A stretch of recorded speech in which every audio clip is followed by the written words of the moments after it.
Publisher, Trump effort to suppress book flagrantly unconstitutional. Washington, the publisher of a book that questions President Trump's fitness for office said any effort by Mr. Trump to suppress the book would be flagrantly unconstitutional. In a letter to company employees Monday and shared with CBS News, Macmillan CEO John Sargent wrote no American court would go along with President Trump should he sue to have fire and fury, inside the Trump White House, withdrawn. The president is free to call news fake and to blast the media, Sargent wrote, but a demand to cease and desist publication, a clear effort by the President of the United States to intimidate a publisher into halting publication of an important book on the workings of the government, is an attempt to achieve what is called prior restraint.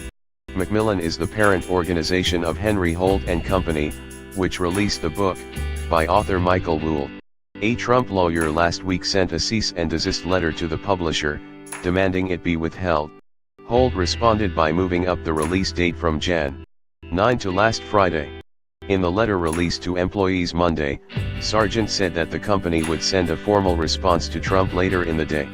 Wolff's book portrays the 45th president as a leader who doesn't understand the weight of his office and whose competence is questioned by aides. Former Trump campaign CEO and White House chief strategist Steve Bannon was widely quoted. In one instance, he describes a meeting between Donald Trump Jr., senior campaign aides and a Russian lawyer as treasonous and unpatriotic. The reference angered the president, who last week said Bannon lost his mind. Over the weekend, the president's allies attacked the book in a round of television appearances Sunday. Chief Policy Advisor Stephen Miller, in A, described the book as nothing but a pile of trash through and through, while the president countered the book's claims by and said Fire and Fury is a fake book. WolffHe also addressed the president's claim that he never spoke with the author for the book. I think he probably had no idea he was speaking to me for this book. When I would meet the president in the White House, we would chat as though we were friends, Wolff said. I have sat down with the president for extended periods of interviews.